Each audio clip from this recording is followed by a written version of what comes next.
जय आरसीएम दोस्तों, आज हम जानेंगे आरसीएम का एक नया प्रोडक्ट मधु संयम रस के बारे में, जो प्री डायबिटिक और डायबिटिक वालों के लिए कैसे काम करता है, क्या क्या इसमें इंग्रेडिएंट डाले गए हैं, क्या सावधानियां इसमें बरती गई है और किस प्रोसेस से इसको तैयार किया गया है, ताकि ज्यादा से ज्यादा इस प्रोडक्ट के माध्यम से लोगों को फायदे हो सके। साथ ही साथ इस वीडियो में भी जानेंगे कैसे इसका इस्तेमाल करना है और कब और किस समय इसका इस्तेमाल ज्यादा उचित रहेगा। और दोस्तों, आपका भी अगर कोई सवाल है तो इस वीडियो के माध्यम से वो सभी सवालों के जवाब इस वीडियो में आपको मिल जाएंगे। वीडियो में लास्ट तक बने रहिएगा ताकि इस प्रोडक्ट से संबंधित जो भी जानकारियां हैं वो जानकारियां आपको इस वीडियो में मिलने वाली है। त्रिकारा मधु संयम रस।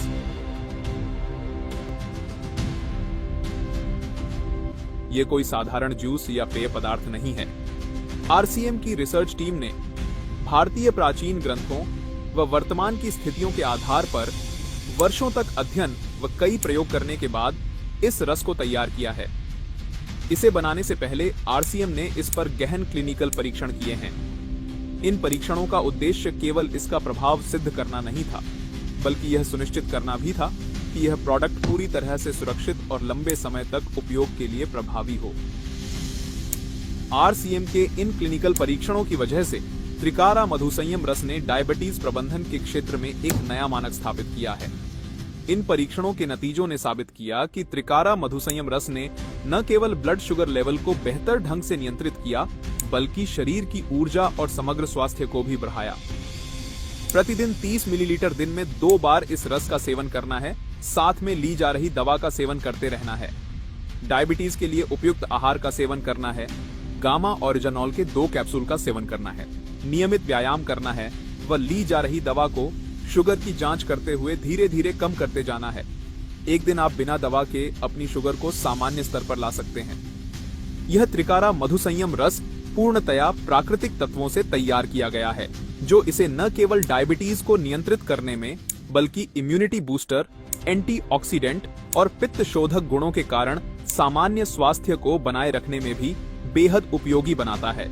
यह रस न केवल मधुमेह, बल्कि उससे होने वाले अन्य रोगों जैसे हृदय रोग, किडनी की समस्याएं और तंत्रिका क्षति से बचाव में भी सहायक है।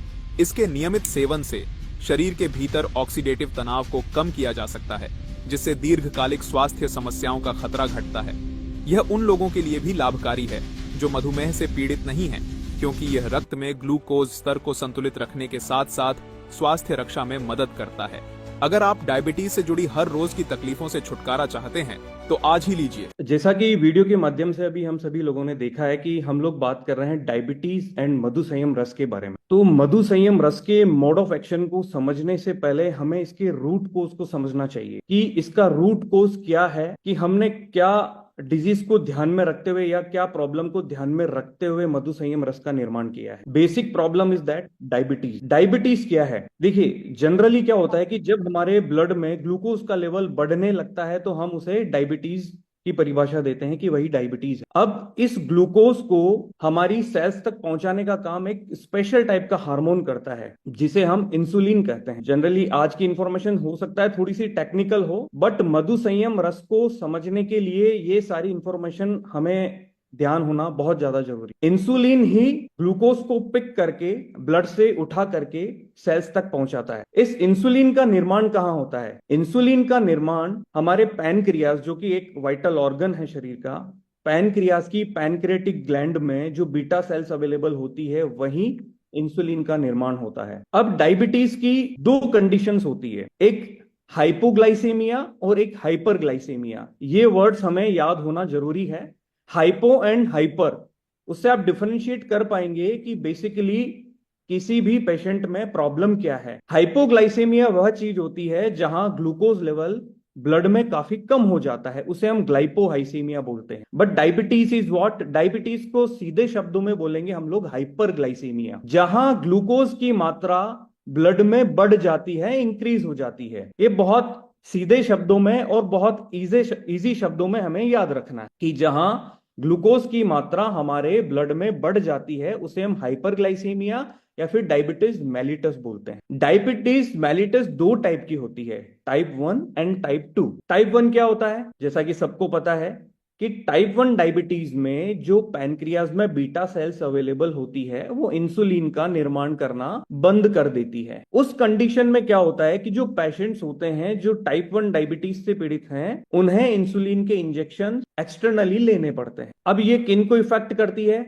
ये सबसे ज्यादा इफेक्ट करती है चिल्ड्रन को और यूथ को, और बहुत बड़ा रीजन है कि ये एक जनरेशन से दूसरे जनरेशन में भी ट्रांसफर होती है। ये सबसे बड़ा रीजन है। अब हम आते हैं टाइप 2 डायबिटीज पे। टाइप 2 डायबिटीज में क्या होता है, आपके शरीर में इंसुलिन का निर्माण तो बराबर हो रहा है, बट फिर भी ग्लूकोज का लेवल बढ़ा हुआ है। इसके पीछे के क्या रीजन है? इंसुलिन का निर्माण बराबर हो रहा है बट फिर भी ग्लूकोज लेवल बढ़ा हुआ है। कीप इन माइंड दैट इसके पीछे का सबसे बड़ा रीजन यह है कि जो इंसुलिन ग्लूकोज को पिक करके सेल्स तक पहुंचाता है यूटिलाइज होने के लिए एनर्जी में, वो सेल्स देखिए ओवर कैपेसिटी पे तो काम नहीं कर सकती है, वो एक लिमिटेड मात्रा में ही उस ग्लूकोज को एक्सेप्ट कर सकती है, एब्जॉर्ब कर सकती है। तो जब इंसुलिन का निर्माण बराबर हो रहा है, ग्लूकोज भी आ रहा है, तो इंसुलिन क्या करता है कि उस ग्लूकोज को उठाकर सेल्स की तरफ फेंकता है, ग्लूकोज को पिक किया सेल्स की तरफ ट्रांसफर करता है। तो उस कंडीशन में क्या होता है कि सेल्स ओवर द पीरियड सालों बाद एक रेजिस्टेंट बैरियर बना देती है इंसुलिन के अगेंस्ट में। क्यों? इंसुलिन अब चाहकर भी उस ग्लूकोज को जो हमारे ब्लड शुगर में आया है, ब्लड में आया है, उस ग्लूकोज को पिक करके सेल्स तक नहीं पहुंचा पा रही है। सेल्स ने उसके अगेंस्ट में एक वॉल खड़ी कर दी है। सीधे शब्दों में हम लोग ये समझे कि अभी हम लोग जहां बैठे हैं, आप उससे एक सेल समझ लीजिए और आपने दरवाजा बंद किया है और आपके दरवाजे के बाहर की सिचुएशन को आप ये समझ लीजिए कि वहां इंसुलिन फ्लो हो रहा है, वहां हीमोग्लोबिन फ्लो हो रहा है, वहां ब्लड फ्लो हो रहा है। अब आप जिस रूम में बैठे हैं या एज ए सेल आप उस रूम को अगर कंसिडर करेंगे ना, तो उस रूम की साइज के अकॉर्डिंग बाहर से आपके रूम के अंदर कोई मटेरियल आया, आपने वहां स्टोर किया, कोई मटेरियल आया, आपने वहां स्टोर किया, बट एक सिचुएशन ऐसी आ जाएगी कि एक आपका रूम पूरा ऑक्यूपाइड हो जाएगा। अब आपके पास रखने के लिए जगह नहीं रहेगी वहां पे। जब रखने के लिए जगह नहीं है तो आप क्या करेंगे कि बाहर से जो चीजें आ रही है, आप एक रेजिस्टेंट बैरियर बना देंगे, आप आपके दरवाजे को कस के बंद कर देंगे कि अब बाहर से कोई भी चीज मेरे रूम में नहीं आनी चाहिए क्योंकि मेरे रूम में अब जगह नहीं है। तो बेसिकली वही सेल्स रेस्पॉन्ड करती है ओवर द पीरियड। ये इंसुलिन रेजिस्टेंट कोई ओवरनाइट नहीं होता है, इस प्रोसेस को होने में सालों लग जाते हैं। आज हमने ये इंसुलिन रेजिस्टेंट को अब तक थोड़ा सा समझा है। अब सबसे बेसिक पॉइंट जो हमारा है कि हमें अभी फूड को समझना है। ये सारी चीजों पे बात हम लोग इसलिए कर रहे हैं, इससे आप मधु संयम रस के मोड ऑफ एक्शन को समझ पाएंगे कि मधु संयम रस एक्चुअली काम कैसे करता है। हमारा फूड जो भी हम खाते हैं उसके दो बेसिक पार्ट होते हैं, माइक्रोन्यूट्रिएंट्स एंड मैक्रोन्यूट्रिएंट। माइक्रोन्यूट्रिएंट्स क्या होते हैं? माइक्रोन्यूट्रिएंट्स में सभी तरह के विटामिन एंड मिनरल्स होते हैं, एंड मैक्रोन्यूट्रिएंट्स में 3 कंपोनेंट होते हैं बेसिक। हम लोग कोई भी फूड खाते हैं उसके बेसिक 3 कंपोनेंट तो होंगे ही होंगे। आप कुछ भी खाएं, आप फ्रूट खाएं, आप चपाती खाएं, आप चावल खाएं, व्हाटएवर कुछ भी खाएं, उसके 3 बेसिक कंपोनेंट होंगे, फैट, प्रोटीन एंड कार्बोहाइड्रेट। 3 चीजें हमने खाई फूड के रूप में, तीनों चीजें हमारे शरीर के अंदर जाती। अब ग्लूकोज जब हम लोग फूड इंटेक करते हैं तो तीनों चीजें गई, फैट, प्रोटीन, कार्बोहाइड्रेट। जब कार्बोहाइड्रेट हमारे शरीर के अंदर जाता है तो वो ग्लूकोज के रूप में ब्रेक डाउन होता है। मतलब कार्बोहाइड्रेट ही ग्लूकोज है, ग्लूकोज ही शुगर है, तीनों टर्म एक ही है। आप यही मान के चलें, कहीं पे भी कंफ्यूज नहीं होना है। कार्बोहाइड्रेट, ग्लूकोज एंड शुगर एक ही टर्म। तो वो कार्बोहाइड्रेट ग्लूकोज के रूप में ब्रेक डाउन होता है, फैट जो होता है वो फैटी एसिड के रूप में ब्रेक डाउन होता है, और जो प्रोटीन होते हैं वो अमीनो एसिड्स के रूप में ब्रेक डाउन होते हैं। अब तीनों के ब्रेकडाउन में कैटलिस्ट काम करता है। ये थोड़ा सा टेक्निकल वर्ड है बट इसे समझना जरूरी है। वो डाइजेस्टिव एंजाइम्स होते हैं बेसिकली, और ये डाइजेस्टिव एंजाइम बनाता कौन है? ये डाइजेस्टिव एंजाइम हमारी पैनक्रियाज ही बनाती है। कार्बोहाइड्रेट को ग्लूकोज में ब्रेकडाउन करने के लिए जो रेस्पॉन्सिबल एंजाइम है, डाइजेस्टिव एंजाइम, उसे हम अमाइलेज बोलते हैं। फैट को डाइजेस्ट करने के लिए जो रेस्पॉन्सिबल एंजाइम है उसे हम लाइपेज बोलते हैं, और प्रोटीन को डाइजेस्ट करने के लिए जो रेस्पॉन्सिबल एंजाइम है उसे प्रोटीएज बोलते हैं। अब डायबिटीज में सबसे बड़ा रोल कार्बोहाइड्रेट का है, तो हम फैट और प्रोटीन पे आज बात नहीं करेंगे, हम आज बात करेंगे केवल कार्बोहाइड्रेट पे, क्योंकि मैंने आपको जैसे बताया कि कार्बोहाइड्रेट ही ग्लूकोज है और वही शुगर है। अब कार्बोहाइड्रेट का जो ब्रेकडाउन है वो हमारे मुंह से ही शुरू हो जाता है। आप समझिएगा,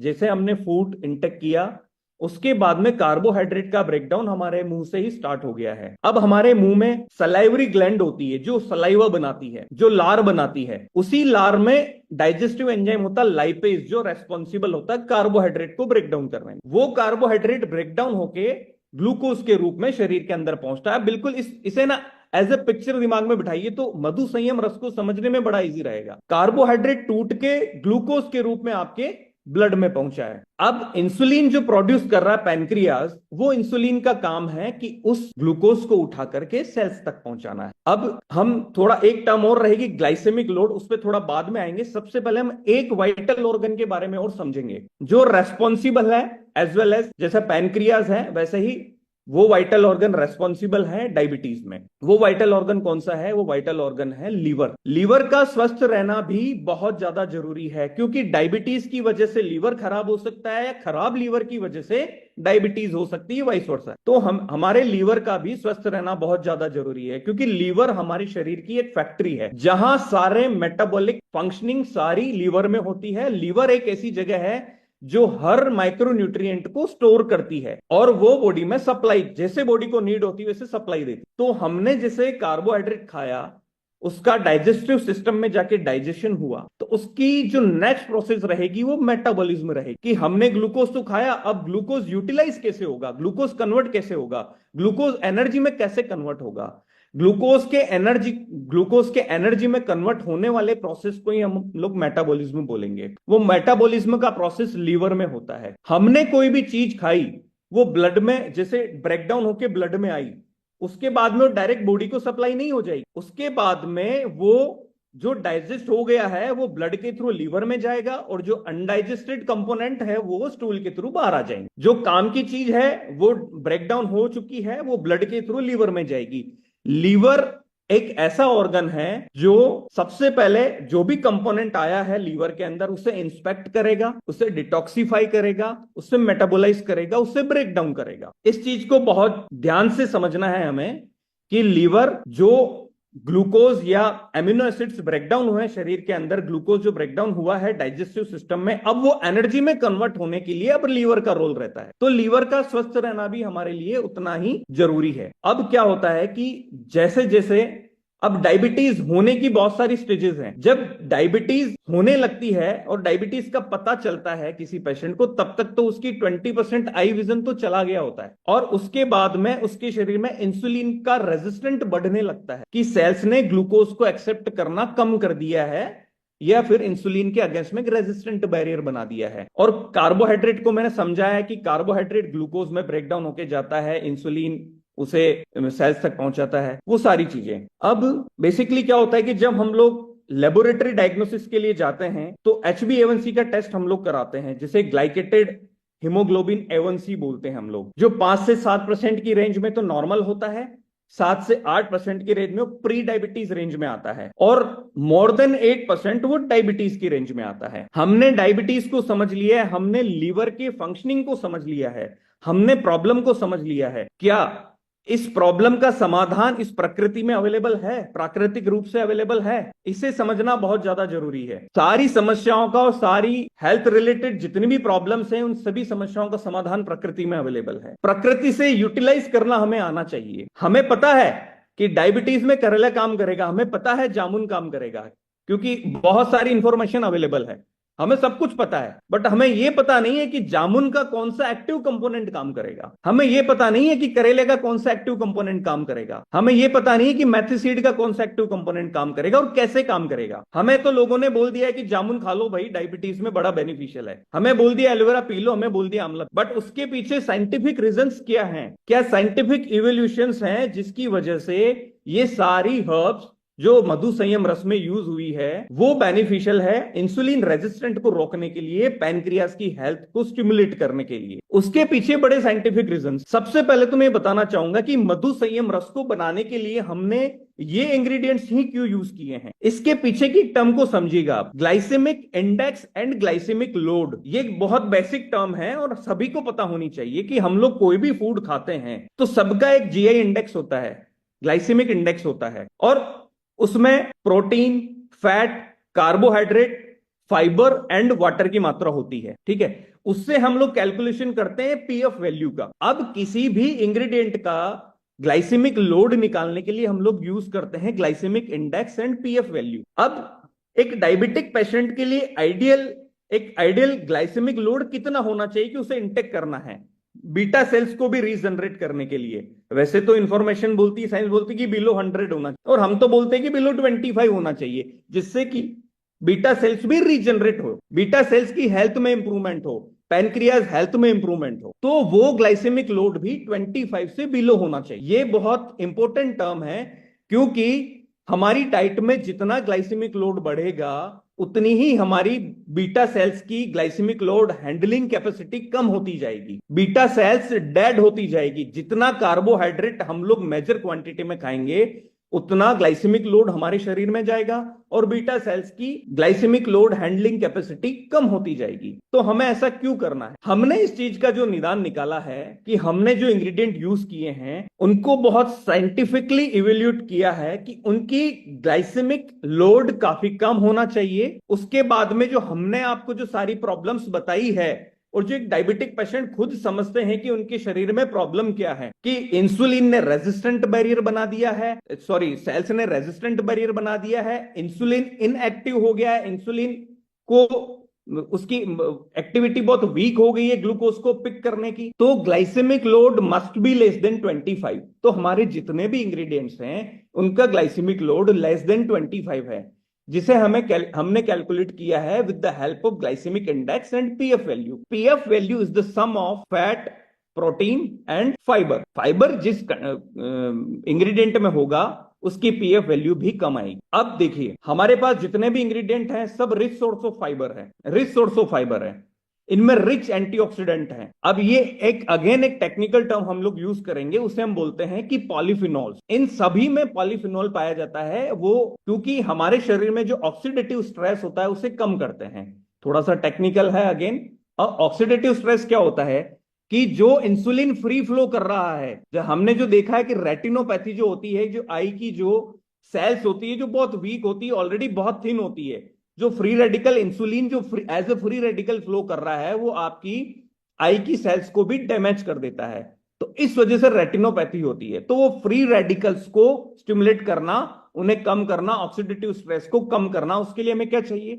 एंटीऑक्सीडेंट चाहिए। ये सारे ingredients rich source of antioxidants हैं। जैसा कि मैंने आपको बताया कि हमने ये सारे इंग्रेडिएंट्स नॉर्मली नहीं पिक कर लिए हैं, हमने इनको स्टडी किया है और हमने इनके इफेक्ट्स को देखा है कि इनके जो एक्टिव कंपोनेंट है, जो फाइटोमॉलिक्यूल्स है, जो फाइटोन्यूट्रिएंट्स हैं, वो कैसे काम करते हैं डायबिटीज के लिए इंसुलिन रेजिस्टेंट में। जैसे सबसे पहला इंग्रेडिएंट हम लोग पिक करें तो जामुन का जो एक्टिव कंपोनेंट है वो जंबोसाइन है एंड एंथोसाइनिन है। ये क्या करता है, इसका जो एक्टिव कंपोनेंट होता है वो हमारी सलाइवा में, जो मैंने आपको पहले बताया था कि हमारी सलाइवा में एक डाइजेस्टिव एंजाइम बनता है, उसे हम अमाइलेज बोलते हैं, जो कार्बोहाइड्रेट को ब्रेक डाउन करता है। जामुन का वही एक्टिव कंपोनेंट उसी अमाइलेज को ब्लॉक कर देता है। उसको ब्लॉक करने से क्या होता है कि कार्बोहाइड्रेट का ब्रेकडाउन बहुत स्लो हो जाता है और बहुत स्लो रेट पे वो ग्लूकोज में कन्वर्ट होता है। जब आपके शरीर में ग्लूकोज कम मात्रा में जाएगा तो इंसुलिन को भी उतना ही काम करना पड़ेगा और इंसुलिन उतना ही ग्लूकोज उठा के सेल्स तक बनाए, तो धीरे धीरे सेल्स अपना रेजिस्टेंट बैरियर खत्म करेगी इंसुलिन को लेकर। कि सारा जो काम है कि हमें कार्बोहाइड्रेट के ब्रेकडाउन को स्लो डाउन करना है। ये एक साइंटिफिक इसके पीछे रिसर्च है कि जो हम लोग खा रहे हैं, जो हम लोग इंटेक कर रहे हैं, उस कार्बोहाइड्रेट के ब्रेकडाउन को बड़ा स्लो डाउन कर देना है। ग्लूकोज कम मात्रा में जाएगा, इंसुलिन उसे पिक करेगा और सेल्स तक पहुंचाएगा। सेल्स के पास भी उसकी कैपेसिटी के अकॉर्डिंग ही ग्लूकोज पहुंच रहा है, तो सेल्स अपना रेजिस्टेंट बैरियर धीरे धीरे धीरे धीरे कम करती जाएगी। तो आपके ब्लड में जो शुगर का लेवल आपको अभी दिख रहा है वो धीरे धीरे धीरे धीरे कम दिखेगा ओवर द पीरियड। हो सकता है 15 दिन में कम दिखे, हो सकता है 30 दिन में कम दिखे। ये मैं फास्टिंग शुगर की भी बात कर रहा हूं, ये मैं पीपी शुगर की भी बात कर रहा हूं, एज वेल एज HbA1c, जो ग्लाइकेटेड हीमोग्लोबिन A1c होता है, उसकी वैल्यू भी आपकी, अगर आप डायबिटिक हैं तो आप प्री डायबिटिक रेंज में आएंगे और अगर आप प्री डायबिटिक रेंज में हैं तो आप नॉर्मल रेंज में आएंगे, क्योंकि आपने क्या किया कि कार्बोहाइड्रेट के ब्रेकडाउन को स्लो डाउन कर दिया है। और जो सेल्स की जो बैरियर बनी है, सेल्स ने जो बैरियर बनाया है, सेल्स ने अपना बैरियर हटा दिया है, धीरे धीरे कम किया है। तो इंसुलिन ने ग्लूकोज पिक करके सेल्स में ट्रांसफर कर दिया, वही ग्लूकोज सेल्स यूटिलाइज करेगी एज एन एनर्जी। देखिए कार्बोहाइड्रेट एज ए फ्यूल काम करता है हमारे शरीर के अंदर। अगर हमारे शरीर में कार्बोहाइड्रेट नहीं है तो हमें एनर्जी नहीं मिलेगी। अगर ग्लूकोज कम मात्रा में हो जाएगा ना तो हमें बहुत ज्यादा दिक्कतें होगी। तो ग्लूकोज तो होना जरूरी है, बट एक सर्टेन लिमिट्स तक, जितना कि इंसुलिन उसे पिक करके सेल्स तक पहुंचाए, सेल्स उसे वो रेजिस्टेंट बैरियर ना बना पाए। राइट नाउ नेक्स्ट कंपोनेंट है हमारा एलोवेरा। एलोवेरा में जो एक्टिव कंपोनेंट होते हैं वो पॉलीसेकेराइड्स, ग्लूकोमेनन, एसमेनन, यह भी एंटीऑक्सीडेंट होते हैं और ये भी आपके ग्लूकोज लेवल को मेंटेन करते हैं और पैनक्रियाज की हेल्थ को भी स्टिमुलेट करते हैं। नेक्स्ट बहुत इंपॉर्टेंट है आंवला। हमने सबने सुना है, हमें पता है, हर व्यक्ति को पता है कि it's a rich source of vitamin C, again it's a rich source of fibre, again it's a rich source of polyphenols, flavonoids and tannin. जो टैनिन कंटेंट है, हमने आंवला यूज किया है, बट आंवला का जो एक्टिव कंपोनेंट है, फाइटोन्यूट्रिएंट है, हमने टैनिन यूज किया है। क्यों उसी टैनिन का यूज है कि वो अगेन कार्बोहाइड्रेट के ब्रेकडाउन को स्लो डाउन करेगा और इंसुलिन को स्टिमुलेट करेगा, पैनक्रियास को स्टिमुलेट करेगा, उसी ग्लूकोज को पिक करके सेल्स तक पहुंचाएगा। सेल्स धीरे धीरे अपनी एक्टिविटी बहुत अच्छे से इंसुलिन के अगेंस्ट में करेगी, इंसुलिन को अच्छे से रेस्पॉन्ड करेगी और इंसुलिन अच्छे से ग्लूकोज को सेल्स तक पहुंचा पाएगा और वो ग्लूकोज यूटिलाइज होकर एनर्जी में कन्वर्ट होगा। तो सारे कंपोनेंट इसी तरीके से काम करते हैं। अगेन नेक्स्ट जो कंपोनेंट है हमारा मेथिसीड। मेथिसीड में सॉल्युबल फाइबर होता है और इसका एक्टिव कंपोनेंट ट्राइगोनेलिन होता है।